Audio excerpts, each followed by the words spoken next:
अस्सलामु अलैकुम रहमतुल्लाहि व बरकातुहू। एक सवाल बहुत से लोगों के जहन में रहता है और लोग बार बार ये सवाल पूछते हैं कि मज़हब इस्लाम में फ़ैमिली प्लानिंग करना जायज़ है या नहीं है, और हमें कितने बच्चे पैदा करना चाहिए, दो बच्चों के दरमियान कितना वक्फ़ा होना चाहिए, और हम किन हालात में हमल गिरा सकते हैं और कब तक गिरा सकते हैं।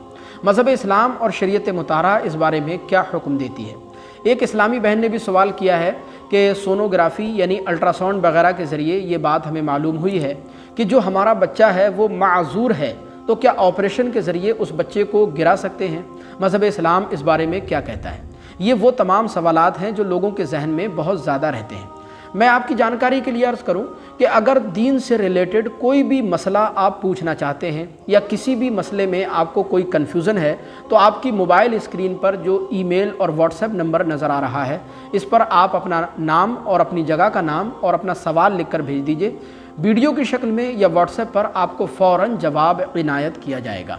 देखें, आज की ये वीडियो बनाने का मकसद हमारा ये है कि आप इस वीडियो को आखिर तक देखें और इस वीडियो को ज़्यादा से ज़्यादा लोगों तक शेयर करें, ज़्यादा से ज़्यादा लोगों तक इस वीडियो को पहुंचाएं, ताकि फैमिली प्लानिंग का ये सही मसला लोगों तक पहुंच सके। देखें, फैमिली प्लानिंग के ताल्लुक़ से चंद सूरतें इख्तियार की जाती हैं। पहली सूरत तो ये है जो फैमिली प्लानिंग के ताल्लुक़ से इख्तियार की जाती है, इसमें मर्द हमेशा के लिए अपनी क़ुव्वत तौलीद को ख़त्म करा लेता है, यानी बच्चा पैदा करने की सलाहियत को वो ख़त्म करा लेता है नसबंदी वगैरह के ज़रिए। इसी तरह औरतें ऑपरेशन वगैरह के ज़रिए अपनी थैली निकलवा देती हैं या बच्चेदानी निकलवा देती हैं। तो इस तरह मर्द और औरत दोनों हमेशा के लिए औलाद पैदा करने की सलाहियत से महरूम हो जाते हैं। तो ये जो सूरत है जिसमें मर्द और औरत दोनों औलाद पैदा करने की ताकत ख़त्म करा लेते हैं, इस पर उलमा का इत्तेफाक है कि ये नाजायज़ है। भले ही इसमें कितने ही फ़ायदे नज़र आ रहे हों, लेकिन ये जायज़ नहीं हो सकती। और दूसरी सूरत यह है कि इसमें मर्द की जो है क़ुव्वत तौलीद जो है वो तो बाकी रहती है, यानी बच्चा पैदा करने की ताकत बाकी रहती है, लेकिन हमल ना ठहरे इसके लिए कुछ लोग अलग अलग तरह की तदबीरें अपनाते हैं। मसलन कंडोम वगैरह इस्तेमाल करना, या ख़वातीन औरतें कॉपर्टी वगैरह यूज़ करती हैं, जिससे मर्द की मनी औरत के रहम में नहीं पहुँच पाती है और हमल नहीं ठहरता है।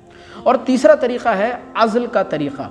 अज़ल का मतलब यह है कि इसमें मर्द अपनी मनी को बाहर इखराज करता है, बाहर अपनी मनी को निकालता है।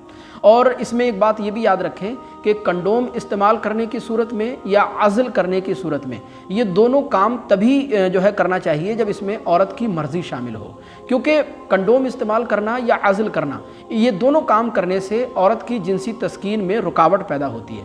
लिहाजा जब औरत की मर्ज़ी इसमें शामिल हो तभी ये दोनों काम करना चाहिए, कंडोम या अज़ल करना चाहिए। अगर इसमें औरत की मर्ज़ी शामिल ना हो तब ये दोनों काम नहीं करना चाहिए। चौथा तरीक़ा ये है कि हमल रोकने के लिए टैबलेट्स खाना, एंटी प्रेगनेंसी टैबलेट्स यूज़ करना, यानी ऐसी दवाइयाँ इस्तेमाल करना जिनसे हमल ना ठहर पाए।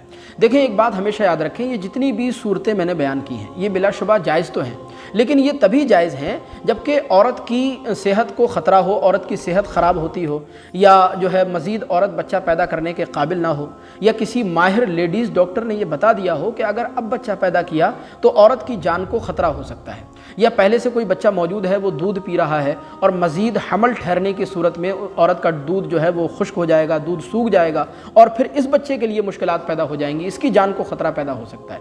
लिहाजा इन तमाम सूरतों में कंडोम इस्तेमाल करना, अज़ल करना या एंटी प्रेगनेंसी टैबलेट्स यूज़ करना बिलाशुबा जायज़ है।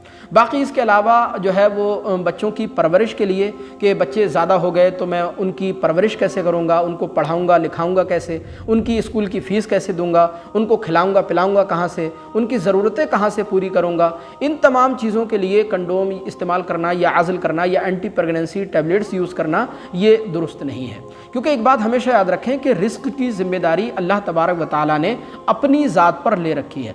अल्लाह तबारक व तआला कुरान अज़ीम में इरशाद फरमाता है, वला तक़्तुलू औलादकुम खशियता इमलाक़ नहनु नर्ज़ुक़ुहुम, यानी ए लोगो तुम रिस्क के डर से, रिस्क के खौफ से अपनी औलाद को कत्ल मत करो, क्योंकि रिस्क देने वाले हम हैं। इरशाद फरमाया गया कि बच्चा दुनिया में बाद में आता है, पहले उसके नसीब का रिस्क दुनिया में परवरदिगार उतार देता है, उसके नसीब का रिस्क अल्लाह दुनिया में भेज देता है।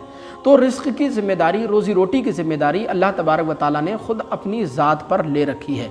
लिहाजा रोज़ी रोटी को हीला बनाकर या परवरिश को हीला बनाकर या स्कूल की फ़ीस वगैरह को हीला بنا کر جو ہے وہ کنڈوم استعمال کرنا یا عازل کرنا یا اینٹی پریگننسی ٹیبلیٹس وغیرہ یوز کرنا یہ درست نہیں ہے۔ باقی اس کے علاوہ جو دوسرے مقاصد ہیں کہ عورت کی صحت خراب ہو رہی ہے، مزید بچہ پیدا کرنے کے قابل نہیں ہے، یا چھوٹا بچہ ہے وہ دودھ پی رہا ہے، ان تمام مقاصد کے پیش نظر جو ہے وہ عزل بھی کیا جا سکتا ہے، کنڈوم کو بھی استعمال کیا جا سکتا ہے، اور اینٹی پریگننسی ٹیبلیٹس کو بھی یوز کیا جا سکتا ہے۔ مجھے